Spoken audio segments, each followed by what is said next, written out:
Cinema రంగంలో copyright గొడవలు కొత్తేమీ కాదు. కానీ బాలయ్య, వెంకీ సినిమాల మధ్య జరిగిన వివాదం మాత్రం చరిత్రలో నిలిచిపోతుంది. మలయాళ చిత్రం హక్కులను కొని బాలయ్య సినిమా తీస్తే అదే కథతో వెంకటేష్ సినిమా. దీంతో హక్కులు కొన్న తమను మోసం చేశారని బాలయ్య నిర్మాతలు పత్రికలకెక్కి పరుచూరి బ్రదర్స్ పైన నిప్పులు చెరిగారు. ఈ వీడియోని చివరి వరకు చూడండి. ప్లీజ్ లైక్ చేయండి, షేర్ చేయండి, అలాగే బెల్ బటన్ నొక్కి సబ్స్క్రైబ్ చేసుకోవడం అస్సలు మర్చిపోకండి. ఇక హెడ్లైన్స్ చూద్దామా. ఈ వివాదంపై హుందాగా బాలయ్య మౌనం. ఒకే కథ అని నాకు ముందే తెలిసి ఉంటే ఖచ్చితంగా ఈ సినిమా చేసేవాణ్ణి కాదు. మా హీరోని మీ హీరో మోసం చేశాడు అంటున్న ఫ్యాన్స్. టాలీవుడ్లో ఒక పెను సంచలనం, ఒకే కథతో ఇద్దరు అగ్ర హీరోల సినిమాలు. ఇక స్టోరీలోకి వెళ్తే సినిమా రంగంలో కాపీరైట్ గొడవలు కొత్తేమీ కాదు. కానీ 1989లో బాలయ్య, అశోక చక్రవర్తి, వెంకీ, ధృవ నక్షత్రం సినిమాల మధ్య జరిగిన వివాదం మాత్రం చరిత్రలో నిలిచిపోతుంది. మలయాళ చిత్రం ఆర్యన్ హక్కులను కొని బాలయ్య సినిమా తీస్తే అదే కథతో వెంకటేష్ సినిమా రావడం సంచలనం రేపింది. ఒకే రోజు విడుదలైన ఈ రెండు చిత్రాల్లో వెంకీ సినిమా హిట్ అవ్వగా బాలయ్య చిత్రం ఫ్లాప్ అయింది. దీంతో హక్కులు కొన్న తమను మోసం చేశారని అశోక చక్రవర్తి నిర్మాతలు పత్రికలకెక్కి పరుచూరి బ్రదర్స్ పైన నిప్పులు చెరిగారు. సినీ ప్రపంచంలో క్రియేటివిటీ ఎంత ముఖ్యమో కాపీరైట్ వివాదాలు కూడా అంతే సర్వసాధారణం. ఒకరి కథను మరొకరు అనుమతి లేకుండా వాడుకొని క్రెడిట్ ఇవ్వకపోవడం వంటి వివాదాలు మనం తరచూ చూస్తూనే ఉంటాం. ఇటీవలే బ్లాక్ బస్టర్ విజయం సాధించిన దురంధర్ 2 కథ తనదేనంటూ ఒక కన్నడ డైరెక్టర్ సంచలన ఆరోపణలు చేయడం తీవ్ర దుమారం రేపిన సంగతి తెలిసిందే. ఇలాంటి వివాదం 3 దశాబ్దాల క్రితమే టాలీవుడ్లో ఒక పెను సంచలనం రేపింది. ఇద్దరు అగ్ర హీరోల సినిమాలు ఒకే కథతో ఒకే రోజు బాక్సాఫీస్ వద్ద తలబడ్డం, అప్పట్లో నిర్మాతలపైన ఆరోపణలు, రచయితలపైన నిప్పులు చెరగడం వంటి ఘటనలు ఇండస్ట్రీని షేక్ చేశాయి. 1989లో నందమూరి బాలకృష్ణ, దర్శకుడు ఎస్ఎస్ రవిచంద్ర కాంబినేషన్లో బాలకృష్ణుడు అనే సినిమా మొదలైంది. అయితే అదే సమయంలో మలయాళంలో మోహన్ లాల్ నటించిన ఆర్యన్ ఇండస్ట్రీ హిట్ కొట్టింది. ఈ కథ బాలయ్యకు అద్భుతంగా సెట్ అవుతుందని భావించిన నిర్మాతలు ఏకంగా 3 లక్షలు పెట్టి రీమేక్ హక్కులు కొనేశారు. టైటిల్ను అశోక చక్రవర్తిగా మార్చి చకచగా షూటింగ్ పూర్తి చేశారు.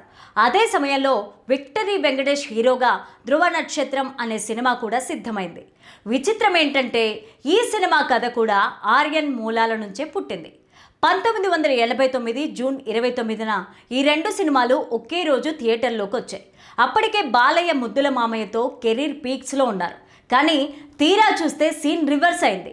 వెంకటేష్ ధృవ నక్షత్రం సూపర్ హిట్ కొట్టి 100 రోజులు ఆడగా బాలయ్య, అశోక్ చక్రవర్తి ఫ్లాప్గా మిగిలిపోయింది. తన సినిమా ఫెయిల్ అవ్వడానికి ధృవ నక్షత్రం నిర్మాతలే కారణమని అశోక చక్రవర్తి మేకర్స్ మండిపడ్డారు. మేము లక్షలు పోసి హక్కులు కొంటే మీరు అదే కథను కాపీ కొట్టి సినిమా ఎలా తీస్తారంటూ పత్రికల్లో ఘాటైన ప్రకటనలు ఇచ్చారు. అంతేకాదు, 2 సినిమాలకు రచయితలుగా పనిచేసిన పరుచూరి బ్రదర్స్ ఈ విషయాన్ని తమకు చెప్పకుండా దాచిపెట్టారని వారిపైన తీవ్ర విమర్శలు గుప్పించారు. ఈ వివాదం పెద్దదవుతున్న క్రమంలో వెంకటేష్ చాలా క్లారిటీగా స్పందించారు. ఒకే కథ అని నాకు ముందే తెలిసి ఉంటే ఖచ్చితంగా ఈ సినిమా చేసేవాణ్ణి కాదు అంటూ ఈ వ్యవహారంలో తన తప్పు లేదని తేల్చి చెప్పారు. మరోవైపు బాలయ్య మాత్రం హుందాగా ఈ వివాదంపైన ఎలాంటి కామెంట్స్ చేయకుండా మౌనంగా ఉండిపోయారు.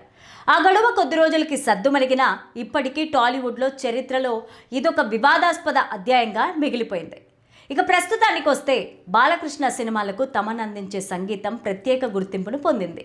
గతంలో వీరిద్దరి కాంబినేషన్లో వచ్చిన సినిమాలు సంగీతపరంగా పెద్ద విజయాలను సాధించాయి.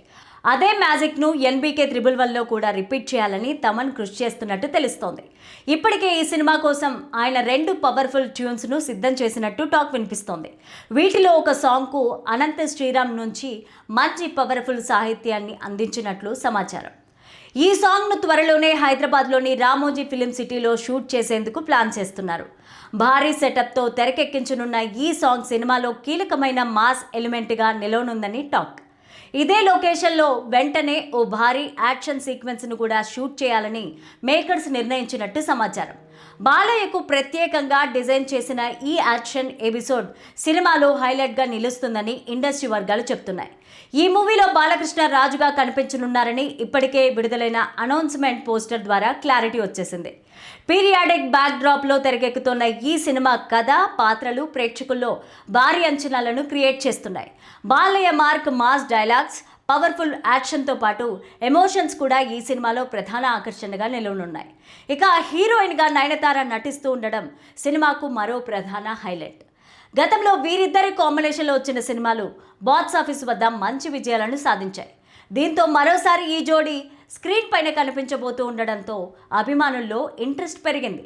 సతీష్ కిలారు నిర్మిస్తోన్న ఈ భారీ ప్రాజెక్ట్ షూటింగ్ ప్రస్తుతం శరవేగంగా జరుపుకుంటోంది. సాంకేతికంగా, నిర్మాణ విలువల పరంగా ఈ సినిమాను అత్యున్నత స్థాయిలో రూపొందించడానికి మేకర్స్ ప్రయత్నిస్తున్నారు. మ్యూజిక్ నుంచి యాక్షన్ వరకు ప్రతి అంశంలోనూ గ్రాండ్నెస్ చూపించాలని టీం అంతా ప్లాన్ చేస్తున్నట్టు తెలుస్తోంది. మొత్తానికి బాలకృష్ణ, గోపీచంద్ మల్లేని తమన్ కాంబో రాబోతున్న NBK 111 ఇప్పటికే బజ్ క్రియేట్ చేస్తూ రిలీజ్కి ముందే భారీ అంచనాలను సొంతం చేసుకుంటోంది.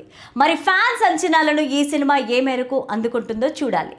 గోపీచంద్ సినిమా సెట్స్ పైన ఉండగానే బాలయ్య తన తరువాతి లైనప్ను సెట్ చేసుకుంటున్నారు. ఇందులో అందరినీ ఆశ్చర్యపరిచిన పేరు వివేక్ ఆత్రేయ. బ్రోచే వారెవరురా, సరిపోదా శనివారం వంటి విభిన్నమైన సినిమాలతో తనకంటూ ఒక మార్కు క్రియేట్ చేసుకున్న వివేక్ ఆత్రేయతో బాలయ్య సినిమా అనగానే ఫ్యాన్స్లో భారీ అంచనాలు పెరిగిపోయాయి. బాలయ్యలోని మాస్ యాంగిల్ను చూపిస్తూనే వివేక్ తనదైన స్టైల్ మేకింగ్తో ఈ సినిమాను సరికొత్తగా ప్రజెంట్ చేయబోతున్నారు. ఇప్పటికే దీనికి సంబంధించిన స్క్రిప్ట్ వర్క్ పూర్తయింది. ఇక తాజాగా ఫిలిం నగర్లో వినిపిస్తున్న మోస్ట్ ఇంట్రెస్టింగ్ అప్డేట్ ఏంటంటే, బాలయ్య 100వ చిత్రమైన గౌతమిపుత్ర శాతకర్ణితో గొప్ప విజయాన్ని అందించిన డైరెక్టర్ క్రిష్ జాగర్లమూడితో మరోసారి చేతులు కలపబోతున్నారట. వీరిద్దరి కాంబినేషన్ అంటేనే ఒక క్లాసిక్ టచ్ ఉంటుంది. ఇప్పటికే బాలయ్య కథను ఫైనల్ చేశారని సమాచారం. కేవలం బాలయ్యతో సినిమా మాత్రమే కాదు, నందమూరి వారసుడు మోక్షజ్ఞ ఎంట్రీ సినిమాకు కూడా క్రిషే దర్శకత్వం వహించే అవకాశం ఉందనే టాక్ గట్టిగా వినిపిస్తోంది. అంటే ఒకేసారి అటు తండ్రిని, ఇటు కొడుకుని క్రిష్ హ్యాండిల్ చేయబోతున్నారన్నమాట. ఒకవైపు సినిమాలు, మరొక వైపు రాజకీయాలు, ఇలా అన్ని రంగాల్లోనూ బాలయ్య తనదైన ముద్ర వేస్తున్నారు. వరుసగా క్రేజీ ప్రాజెక్టులను లైన్లో పెడుతూ అభిమానులకు కావలసినంత వినోదాన్ని పంచుతున్నారు.